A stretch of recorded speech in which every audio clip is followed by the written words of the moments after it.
Hello, everyone. My name is Mirna, and on behalf of the Mindalia TV team, welcome to Mindalia live streaming, where thousands of people around the world gather daily to see the lectures and interviews organized by Mindalia TV. Today, we have the great pleasure of having with us Mikel Lizarralde. Mikel, Spanish born, medium and clairvoyant. He is also an interfaith minister, and he has a PhD in counseling that he achieved in Sri Lanka. Before starting with Mikel and our very interesting conversation, we want to remind you that Mindalia's mission is to share information that can help raise the level of consciousness in the planet, and you can help us by subscribing to our channel, leaving us a positive comment down this video, or sharing it with someone that you know that can benefit of the content that we're going to be talking here today. Also, while we are live streaming, we have an active chat. It's the screen you're going to be seeing here on my side, or if you're following us from a smartphone, it's going to be actually under my screen. Through there, you are more than welcome to interact with us. We also want you to collaborate with Mindalia with your own valuable content. And for that, you can go to our website. On the top, you're going to be finding a link. The link says Collaborate with Mindalia. That takes you to a form that you can fill out for our technical team to be getting in contact with you. The great news is that you can collaborate with Mindalia in English through Mindalia TV English, but you can also do it in Spanish through Mindalia Televisión and Portuguese through Mindalia Televisão. Visit our different channels and platforms, Facebook pages, Instagram accounts, because when you do that, you are not only helping us reach as much people in the planet as possible and achieving our goal, which is help raise the level of consciousness, but you also keep yourself updated with the amazing information that we share there on a daily basis.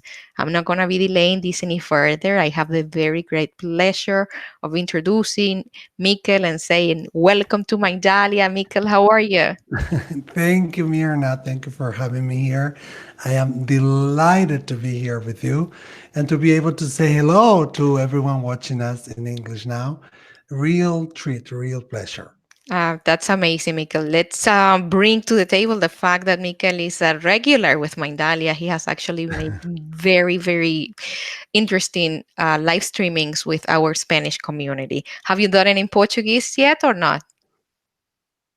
Just No, Spanish? not yet. I don't speak Portuguese. Okay, I just don't think I could wondering. do it in Portuguese. I mean, I understand if they speak slow, but Okay. only English, Spanish, and French. It's good enough for me. Oh, tu fala francês. That's really nice. Un Mikel, I petit peu, think. oui, parce que I lived in Quebec. Oh, that's great. So, yeah, We have a little wonderful. bit of an internet delay, but that, can happen sometimes and then it Hmm. comes back to normal. Mikel, you are a medium and clairvoyant. If I knew Yeah. nothing about it, you meet me in the street and and I ask you, what is it? What do you do?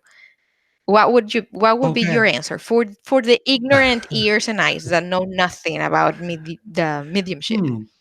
Yeah, very good question, actually. I get that asked a lot of times. People ask me, but what is a medium? What are you a fortune teller? Are you a psychic? There's so many names, and every now and then people invent new names. They want to be a spirit consultants, or they want to be a spirit bearers or message bearers. We're all the same, but mediumship consists on getting on communication with the loved one, with the spirit, with the guide, with the presence, with the consciousness that is no longer here on earth. When we come to the earth, we all come with a goal, with a purpose, with a mission. And our aim is to give you evidence, to give you proof, for you to be able to know that there is no death, that we don't die, that we carry on living after the change we call death. um, and so the medium will, it's an intermediator, right? An intermediator between the people who are living here on this earth and people who are on the other side, who made the transition to the other side. But our aim and our goal and our mission is to prove that we don't die. So we will give you evidence, we will give you proof who we're talking to, and we don't bring the spirit through. They do come, they have to come, and then we start a conversation. And a psychic and a clairvoyant can also give you information about future events, past events, current events, but they do not communicate with passed on relatives. A medium is a clairvoyant, but a clairvoyant or a psychic is not necessarily a medium. A medium always has the ability to get in touch with those who are on the other side, who passed on to living without a body in the heavenly realm. Wow, that's amazing. Let me ask you something, Mikel. Mhm. When you say here, you are referring to what we To know the as earth. our Yeah. existence, right? To the earth. Mm. So my Yeah. question will be, when people transition, I'm a big fan of that word, transitioning. Yeah. I love that. When people transition, are they like, I guess that my question is, this is a physical space, a space filled with Mm. matter, which is less Mm. dense than what we think. But are they in the same space but a different dimension? How do you understand that? If you wanted to box Hmm. it, is it a different dimension? Is it a different physical space? Do we coexist and we're just not able to see what's Yeah. around us? Yeah, we do coexist and we all live at the same time, but in different realms, in different, what we call locus, in different realms or different dimensions. And it's not only us telling it now, also quantum physics are telling it now that we are all intertwined with one another. It's different dimensions who share the same space, not always the same time, not always the same mind frame, but we do coexist in the same kind of realm, you know. And a lot of the times when we see a picture, we see like different stories, like an apartment building where you see the different realms that are laid out. It's not quite like that. It's more like in a horizontal kind of intertwined spaces. Maybe this space will reach out to here, and this one will get down to here, and this one is stretching out to here, but we are all interconnected. So they can see us. We cannot always see them, but we can feel them, we can sense them, we can know that they're there. But we all coexist.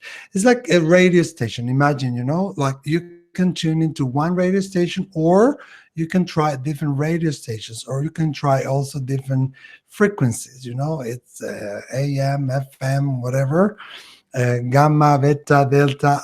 I'm not an expert on that, but it's like different layers of the different realms. And then we have different realms or dimensions that we call them locus, or also mind states of the mind. So a different dimension, it correlates with a different set of mind as well. People who are more, let's say, evolved, or spirits who are more in peace, will go to kind of a higher realms of the dimensions, higher realms of consciousness. So that's why it's so important to know about the afterlife. What do we do? What happens after we die? Where do we go, and how to properly die? This is something that they don't teach us. This is something that we're afraid of. Death. Oh no, please, God forbid that I talk about that. It's important that we incorporate that in our daily life, because we all die physically. And so when we know that we know, when we know that there's no death, that life carries on after the change we call death, and if we know how to act, what to do, our transition will be much easier, much faster. It will be like a speeding ticket, speedy boarding. So it's really important, and it's a great question. So thank you for asking that. Oh, it's my pleasure. I'm here for that. I only have like 150 more questions for you. Okay. You said locus, the Yeah. name of the different realities. Okay, so basically the separation between us and those that are no longer incarnated, people Mhm. that is no longer enjoying of this carcass. Yeah. It's more a limitation of our own perception. Like, is it more like a hardware limitation? We don't have what it Yes. takes to be able to see them. But there's then people like you that actually are Mhm. born or that actually can develop Sure. capability, like training the ear, like someone that maybe they don't know music, but if they attend a Sure. class, they start Sure. feeling the difference between musical notes. Yeah, Would you? exactly. Or even when you learn a language, when you start learning Spanish or English, at first everything is so new, you can hardly understand. But as you start getting acquainted with the language, and as you start getting in the with the becoming one with the rhythm of the language, you start also understanding the different accents, the different senses of the phrases, the hidden senses and the hidden the cynical senses and all that, and also being able to trace all the different accents. So this is the same. We are all born with a gift, but you can also train the gift. Imagine that we're in this room and we have a computer, we have a laptop, we have a cell phone, we have a tablet, we have a smart TV, we have so many devices, but we need a Wi-Fi, we need an internet connection. So the medium will provide you with the Wi-Fi connection. Sometimes it's crappy, sometimes it's like 56K or something like that. And sometimes it's high speed and the best quality. And that's because that medium has been trained. So it's always important to talk about training. We're all born with a gift. Same with the singing. Same with, I don't know, painting or soccer or any other sport or any other ability. You need to also have daily work on it daily, to have a commitment with your gift and to earn it and to develop it. It's really important, and you can improve it. And then the gift is something that is so alive. There's no one reading that is the same. There's no two mediums that work the same way. We each work like differently. We each work in a different way, and it grows, it changes. So as you train, as you read on people, as you start working on your own inner gifts, they unfold, they blossom. So you change and they change, and then when they change, they make you change even more. That's why a lot of mediums have a lot of difficulty and they struggle being with amongst big crowds, or being able to listen to loud music, or even some become sensitive to certain scents or smells, or even spaces and flavors, because we become more sensitive. Having said this, I would also like to stress and underline the importance of grounding. And sometimes when I attend spiritual conferences and lectures, I find that this is something that is missing, that is lacking on the attendees often. The importance of grounding and knowing that we are the most important person of our life, and that there is no guru. That you are your own guru, and the importance of not giving away your own inner power. Being always in control. That's really important.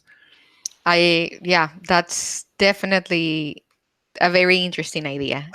You are your own guru. Mikel, you Yeah. were born, in this case, when we Hmm. were talking about abilities, you actually were born with Hmm. an extra, I would say an extra software, right? Boost. You were Yeah. you were uploaded. And not only you, because I do know that some people actually are born like that, but they suppress it. You Mhm. didn't suppress that, but you actually at this point have studied, you have got some academic, Mhm. grounding to actually bring this to a higher, you know Yeah. capability. So what are your accomplishments so far in regards to that? How have you trained yourself not only to have a power but to actually polish it? Mm. Well, first of all, we don't call it a power. I don't like that Yeah, no, word exactly, much. sorry about the It's a gift. Oh, it's superhero okay. It's a kind of thing. terminology that, yeah, we need to get used to that. It's a gift, and you share it. And when you're a little child like me, that I came from a very, very traditional Roman Catholic family, and we went to church every Sunday. We prayed in the morning, we prayed in the afternoon, we prayed in the evening.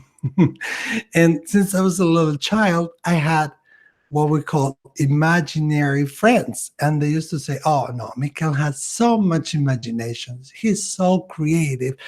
You can leave him alone. He's always playing, and he imagines that he has friends."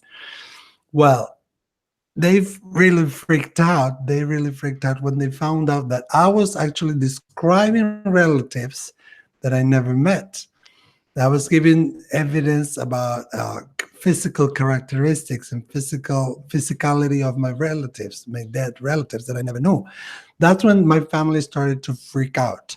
But they never told me off. They never told me I was wrong. They never told me I had no idea that that was something that a lot of people have.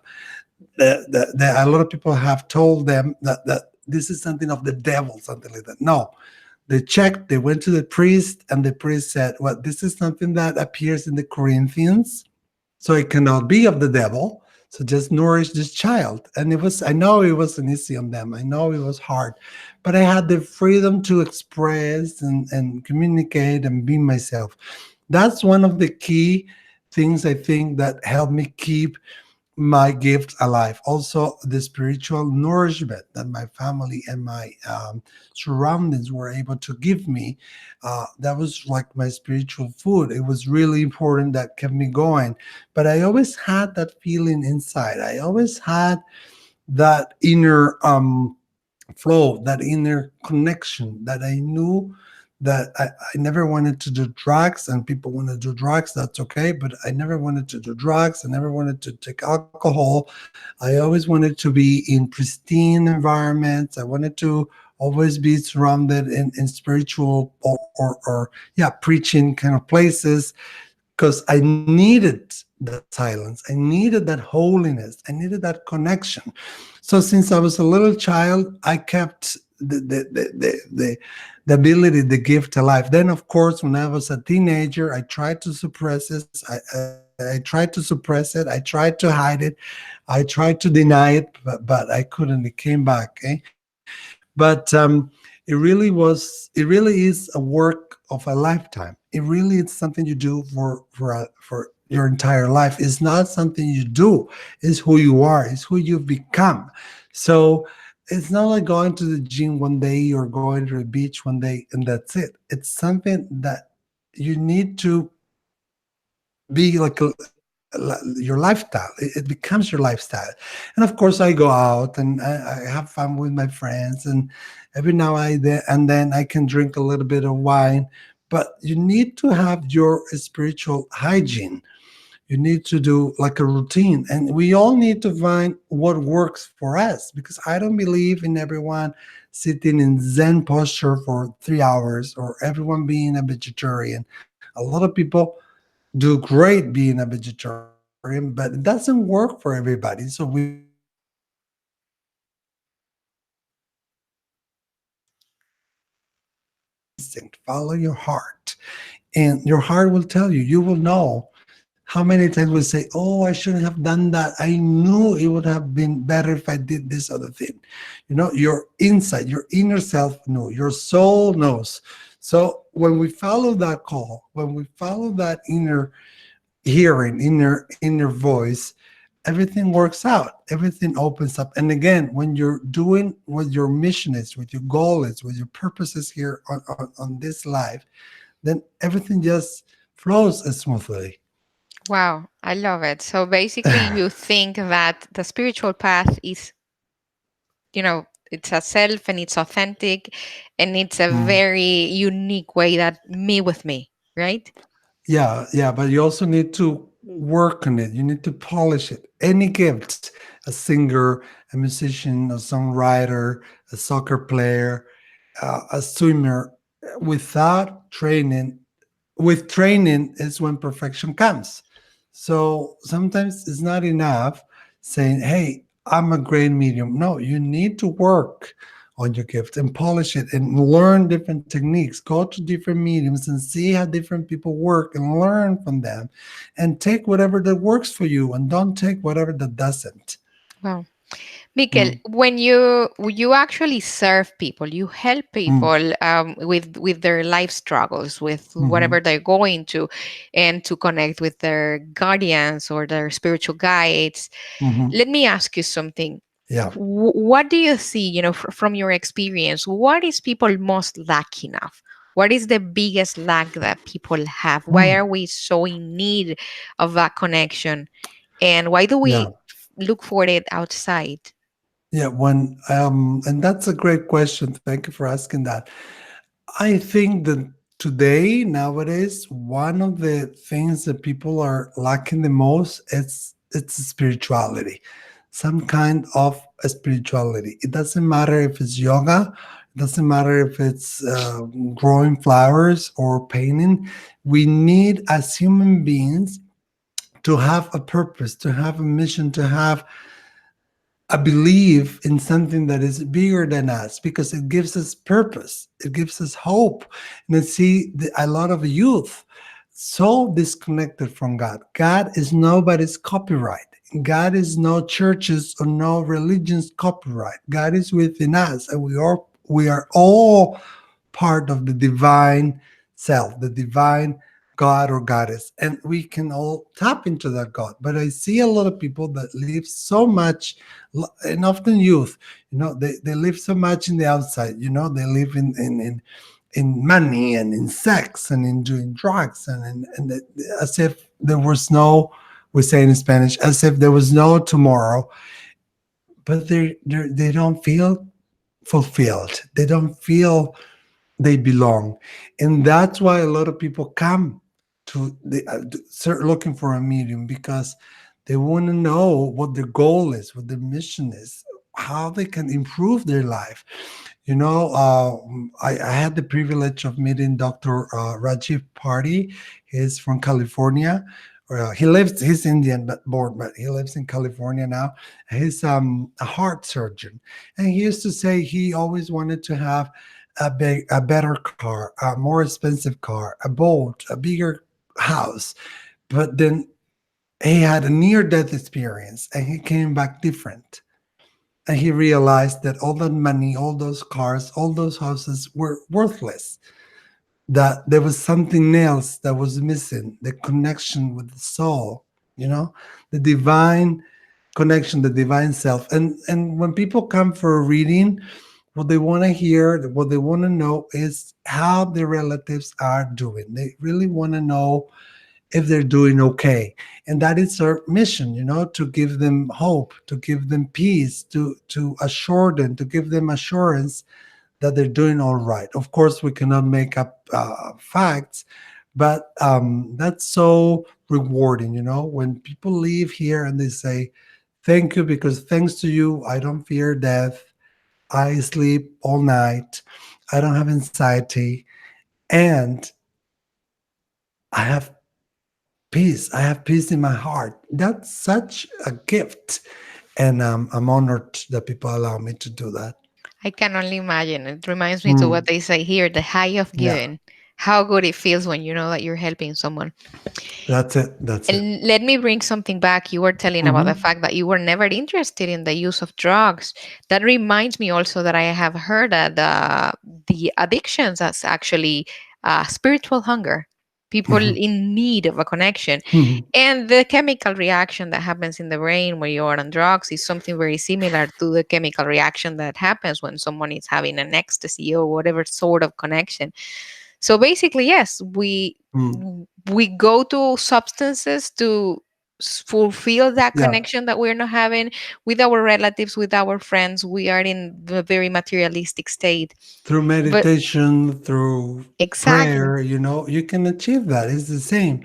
But people are so stressed out that they work, work, work, work. They're under so much pressure, the mortgage, and then the second mortgage, and then the vacation, and then the car, and the second car, and the college, and the kids, and this and that. How much of a spiritual wealth we give our kids? How much? So when you leave work and you're under all that stress, you need something to wind down, to simmer down, and you start drinking alcohol, or you start uh, sometimes jogging, sometimes running, sometimes. But a lot of the times we try to calm ourselves down, not in the nicest way. And that's my drug, green tea that I love, a little bit of coffee too, and meditation and prayer. That's your highway to heaven, really. I agree with you, Mm. definitely.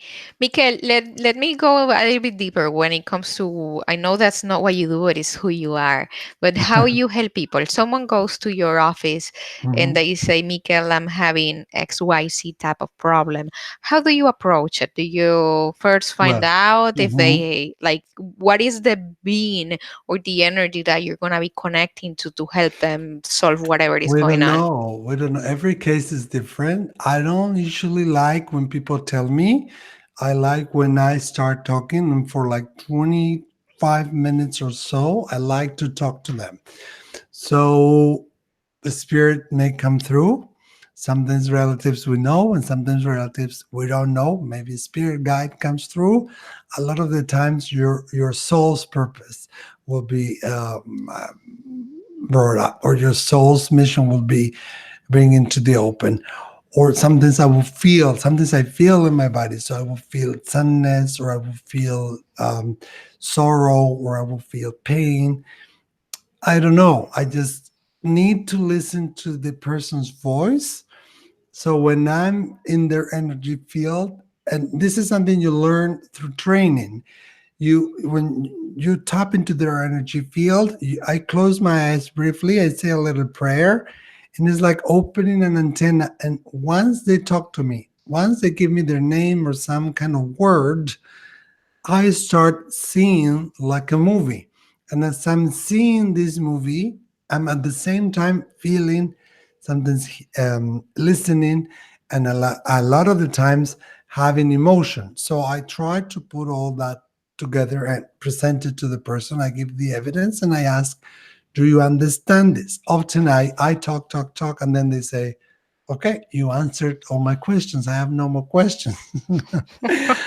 But then I allow always like 10, 15 minutes at the end, that if they, in case they want to ask questions, but the less I know about the person, the better the reading is, I find. So I tap into this world. So I see the mother side, the heritage on the mother side, the heritage on the father side, guides, helpers, sometimes angels, and then they will give me information. So they will say things like, oh, I see that you're struggling with career, and I don't know, a career opportunity will open up in 3 months. Or a spirit is telling me you have not finished, I don't know, um, your studies, and if you do this, this will be brought back to the open. This will be coming your way, or these opportunities will arise. And then the person can choose whether or not they take on those opportunities or not. We always, always, always have free will. So spirit will never tell you, you must do this, you have to do this. This will happen in set in stone. You can always choose what you want to do with your life. There are certain things that are written in our soul contract, and the spirit will say, and then when spirit says this is going to happen, it does happen that way. Maybe a day later, maybe a day sooner, but it's when it's spirit, I never doubt it because it's always like that. But when it comes to changing, improving, or yeah, changing our life, the spirit will give you hints, and then you can either grasp it or not. That's totally up to you. Mikel, when according to your experience and that you what you have seen, are there different places when we transition and that we migrate Hmm. somewhere else? Are there different places? What do you Yeah. think about like the evolution of a soul and Hmm. are we always evolving regardless of who we were in this uh, plane of existence? Yeah. Is it Well, that. always evolution? My question is because sometimes Yeah. I think it's like probably regardless of who you are, if that was what you came to learn, you Hmm. learned and you passed. Yeah. And That's it. so, And that's very hard for us to understand as human beings. How can a murderer, or how can, I don't know, a dictator have the same rights as me? As human beings, we struggle with that. The truth is that Divine pardon and divine redemption is open to every soul. And that when we come here to the earth, we choose different lessons and we also choose to become masters. So we have learnings and teachings both here on the earth. But how much of that you want to take on, how much learning, how much teaching you want to do, that depends on you. That depends on your own free will. So when we go to the other side, there are different stages. It has a lot to do with how you live your life, how aware you were that you were passing away when you were passing away, um, and how much you knew about about the afterlife and life after life and all that, and also if your mind was lucid or not. Doesn't matter if it was an accident or it was a disease, a sickness. Doesn't matter if it was sudden or slow death. It has to do with who you were and how prepared you were for that moment. So everyone will go to like kind of a review kind of a space. Some spirits describe it as a 3D. The great, wonderful um, Raymond Moody in his books describes it like a cinema screen, like a 3D cinema screen where you see your life passing by. I often have a spirit tell me that they see like a flash, and they know all of a sudden everything, and they feel it. They feel what they've done, and they have to also purge themselves. They have to clean themselves and do have like unconditional love cleansing process. And depending on that, they will go to different realms, different locus, different stages. Some more highly evolved and some are more, let's say, pure, but then they can also grow, they can also develop, and within those stages, and from here, from the earth, through prayer, through meditation, through white candles, through love. Basically love is the best currency in the world, and also it works also in the world of spirit. We can help us all go deeper into the white light. And the higher realm would be God, or the angelic realm would be the closest to God. So our goal is to be closer to that, right? But things that we have unsolved, or things that we think we have unsolved, may try to kind of hold us down. So it's important to know where we go. And we die with our own personality, with our own issues, with our own self. We don't have this body, but we have the emotional body. And the ego slowly, slowly, slowly diffuses. It disappears slowly until it vanishes and we become one with the universal self. But there's no time, there's no space. So 50 earthly years or 100 earthly years, it's like a snap on the other side. It's nothing. You So actually, sorry to interrupt you. You no, no, actually read my mind. no. What I was thinking is that probably like there is a certain time in which our mind, like a process of separation between Yeah. our mind and the actual energy entity that we are. So while that process is going on, is the moment in which people are actually still concerned about what happened on earth, or trying to, probably through that purge of self-compassion and Mhm. maybe redeeming themselves. Yeah, I'm not sure if I understood you properly. Um, but yes, especially we're talking about the last, like last 21 days or so before we pass away. You will see, even if they don't know it, even if they're not aware that they're dying, you will see that the soul knows. You will see that the people are getting ready. There's something inside of them that is telling them, be prepared. So they make amends with the people who, they were upset with, and they start maybe changing how they dressed, maybe spending all their money and going to the Bahamas and having fun and doing things that they always wanted to do, but they were never able to do. Right. So, and you see the process that last 3 months is very important, but the last 21 days, and also the 21 days after they passed, it's like a whole process. 21 days before and 21 days after. That's when the people kind of get ready. And um and and it doesn't help if we're crying and we're saying, oh, don't leave me, what am I going to be doing without you? How could you do this to me? How can you leave me here by myself, high and dry, and please don't leave?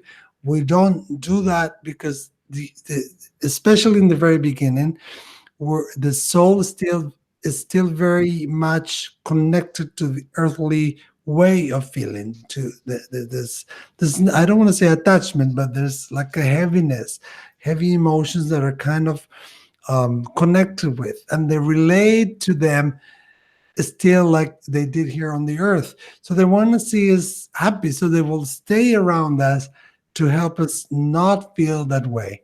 So they also need some time to get acquainted with the other self, the other realm, the other dimensions, So let's give them that and try to. I know it's hard because we miss them and we will always miss them, but try to just allow them to embrace the light. Yeah, support, right? Mhm. Mikel, do you believe in reincarnation? I do, but I don't believe in reincarnation as a punishment. I don't think that we come here endlessly and over again because you hit me, so then the next life I'm gonna hit you. No, I don't think it works that way. It's not quite a boomerang. It's more like you said, it's more like a play. We're here to kind of and there's evidence already that there are children who were able to recognize where they lived and who their parents were and everything. But I don't believe in it as a punishment. Like a lot of people seem to think of reincarnation of a punishment. No, it's like a play. So we all have to be the princess in the tower and the Prince Charming and the evil queen and the peasant and everything. Everyone, every role, each and every role. So we come back here if it's necessary, if we need to have a role that will help us achieve our soul mission and will help us go further and go deeper into the development of our soul. Anyway, to get connected or more connected to the source. I agree. And the way I like to see it, it's I do agree with the play and the fact that we Mhm. get to do different roles, victim and aggressor and whatnot, but it's not as a punishment, but actually as a loving correction. When you're Yeah, standing on somebody else's shoes, you are able to see, oh my God, this is why they did this to me. And it's that's an it. opportunity for healing and for actually gathering the information we need. And yeah, and that's why spirituality is very important too, because you learn through, and it takes years, and we're still human beings, so, and it doesn't quite get easy, but it gets easier when you learn to become the witness. You withdraw yourself from the scene, from what is happening, and you realize that this is not something that is happening to you, but it's happening. And so you withdraw yourself from the emotion. That's how you're able to understand and have a deeper, more profound spiritual awareness and meaning of the experience that is going on. Mikel, when you get in contact with different entities, not without a body, let's call it like that, Mhm. are there different type of beings, like depending on where are they coming from or what their Mhm. purpose is to be getting in contact with you? What are those different? If you could share with us a little bit of. Hmm. Yeah. They it's funny you mentioned that. There's often one or two spirits that are kind of them communicators. Or let's say An them. interface. And what An interface? interface. No, Yeah. an interface. Like on the computers, there's Hmm, where um, to more like representative. How would I put it? Like diplomatic. diplomatic. Yeah. and they start kind of introducing somebody else. I always have somebody come first, like the grandmother or the father, one or two people, and they are the main person who stays there throughout the entire communication. And then they kind of introduce others. They say, oh, so and so is here, and so and so is here, and so and so is here too. Sometimes the person doesn't even remember that very same moment. They may remember later, sometimes they don't. And then you realize when you tap into the different energies, the different awarenesses, you realize that not everyone has the same evolution. Not all the souls have the same growth. Sometimes you see that they're not direct family, that maybe they were in-laws, but they're together, so close, as if they were mother and son. Sometimes you see mother and son, they're not so close, they're more distant, more separated, because this has to do with their own development. When there's a lot of suffering, when the body suffered, when there was tiredness, when there was anguish, when the person was really really struggling with disease, and there was emotional, physical, and mental burden, they don't always go straight to the light. They go to what I like calling the spiritual spa.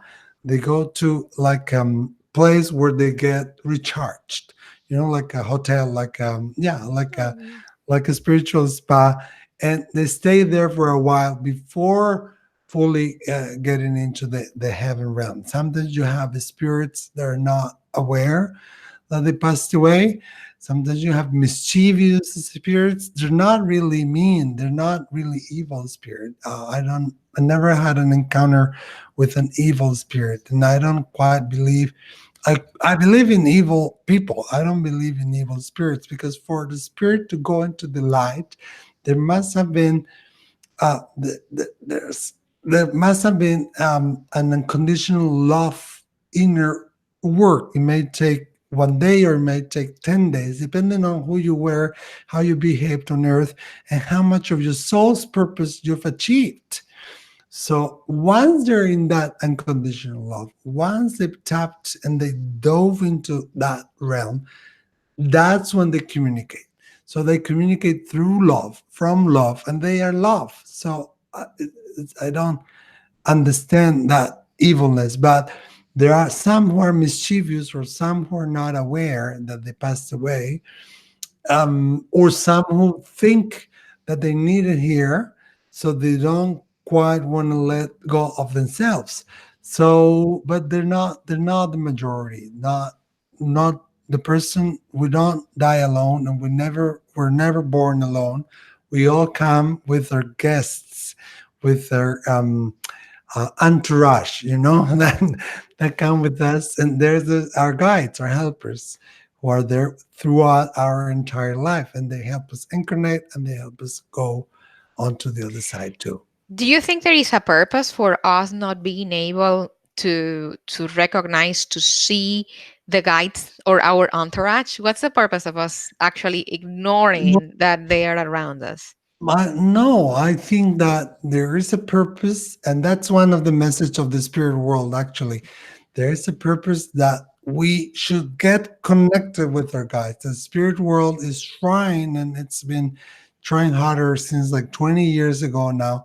That we're that we want that they want us to connect with them. We want They want us to be able to tap into them, to communicate with them, to talk to them. We are at the edge of a second Copernican revolution now, and the world is so crazy that the only way that the human race will survive is through spirituality. And this is something innate. This is something that it's born with us. This being able to talk with spirits. Every person does it differently. Some people hear, some people see, some people listen, but this spirit world wants us to learn how to do that. And it's kind of going back to the source. We got detached with so much TV and so much technology and so much mass media. We got disconnected from ourselves, and spirit world are showing themselves to us more and more. The spirit guides are talking to us more and more, are showing and appearing themselves on the computers, on the TVs, on the modern technology screens to tell us, hey, we are here. This is not everything that there is. We are alive, and this is part of who you are. So come on, Wake connect. up. Yeah, wake up, humans. Yeah, really. That's Um, beautiful. I'm pretty sure especially, that this is not the first time you hear this, but you keep answering my questions before I ask them. It happens very frequently, right? yeah, that's the radio station above. Exactly. Yeah, Maybe that preparedness, the fact that we are ready to save ourselves through spirituality. Do you think that maybe it has to do with the growth or the evolution of human consciousness? yeah, yeah, yeah, completely, totally. And we need to do that. Between the crazy politicians and between the big enterprises, big companies, and people thinking that we're not connected, people thinking that we're islands and thinking that we're always in charge, we really need a snap. We really need to be hit by someone on the face to wake up, and that's something that it's intrinsical. It becomes it's part of who we are, and we lost it. So spirit realm, the spirit world wants us to get acquainted with that. That's why, and the humans are evolving. That's why we see more and more now uh, spiritual centers and meditation centers, and people being more aware of the planet and of the earth, and people having more and more a spiritual routine. Like I said before, it doesn't matter what you do, it doesn't matter what kind of spirituality you have, but get something. Choose one, do Yes, something. Yes, I yeah. agree with you. We're being bombarded with information, like materialistic information. Mikel, Yeah. as we approach the end of our conversation, I don't want to leave before asking you something about the Hmm. figures of collective imaginary of folk. You talked about angels. What are Hmm. angels? Oh. And I wanted to also know what's your what you think about the elementals. What do you think about when people talk about gnomes, about elves, about fairies, all that? Hmm. Do you think that's just the imagination of if are there actual little entities and beings that are around us that we can't see? You see, we all have guides. Um, it is my belief that we have several guides. We may have even hundreds of guides.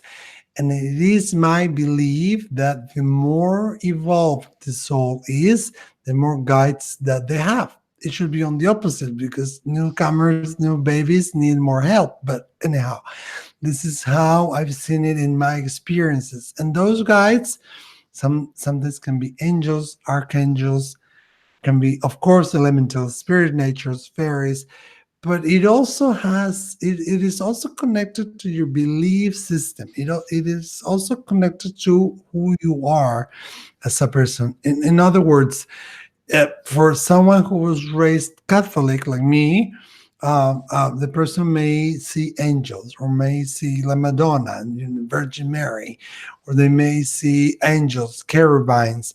But if someone is Jewish or if Islamic, and that was not part of their culture, their religion, their upbringing, they will not see that. They will get the same guide will appear to them differently. If you're Muslim and you see Mother Mary, probably you will not connect with that. So the guide, I'm not saying, I'm just No, generalizing, I'm understanding that but the guide, we give the yeah, shape of a guide depending on what is our background. It's an that's it. energetic entity, and That's we short depict and it smart. however we want. Yeah, Yeah. but there are nature spirits that they've been called differently throughout history, and on different times, and on different parts of the world.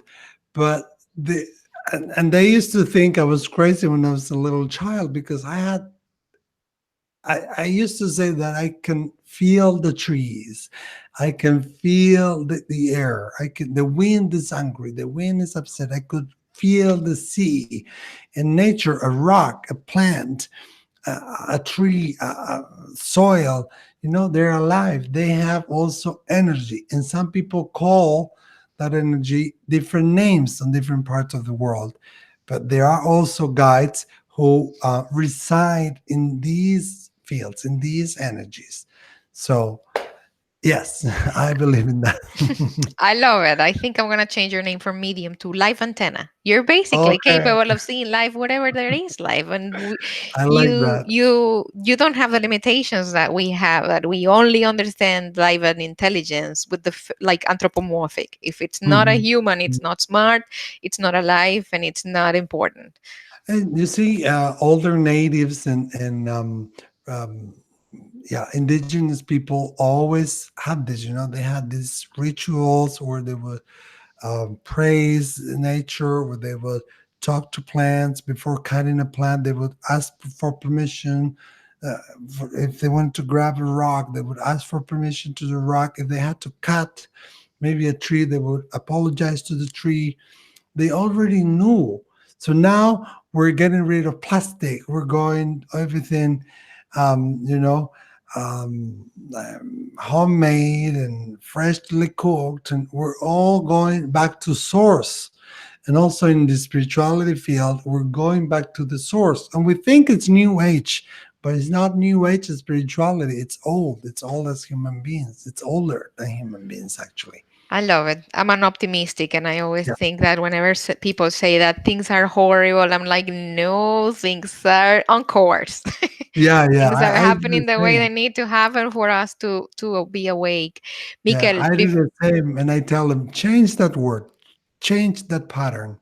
mhm, Mm, I do believe that we're just at the top of our system, and things are flowing mm, through where they need to flow, so we can actually have the life we want to have. Before mhm. we leave, when oh my god, where can our audience find you? Well, my website is proofofsurvivalmedium.com or my name, mikelizarralde.com. That's the easiest way. Then Instagram, Facebook, YouTube, Twitter. But the easiest way is the website. My name, mikelizarralde.com. That's perfect. And I'm going to be soon in Miami. I want to see all of you in Miami. We are very Exactly. Can you soon. tell us a bit about that? What are the dates? Do you know them by Mhm. heart? September 3, I think it is, yeah, September 3 to the 9th. I'm going to be in Miami. I Oh, will be lecturing with Mindalia, giving demos, public demonstrations, workshop, readings. So it's a full week, and this is why we do this tour, to be able to get acquainted with people, to get to know people, and to be able to tell them, hey, we don't die, and wait. we get and come taste, come Yeah. come see it for yourself. I'm a big enthusiastic of that. Like we should change the perception of the transition. It's For not sure, longer for that sure. horrible taboo. But Mm. well, Mikel, thank you so much for being with us. Thank you for dedicating an hour of your valuable time to me, to the Mindalia TV audience. We truly enjoyed this conversation, and we're sending you a very big hug. Also to our audience, thank you for being with Thank us. you so much. Thanks. And remember liking, subscribing, not only this channel, but our Spanish channel, Mindalia Televisión and Mindalia Televisao in Portuguese. Big hug to you, and until next time. Bye, Mikel.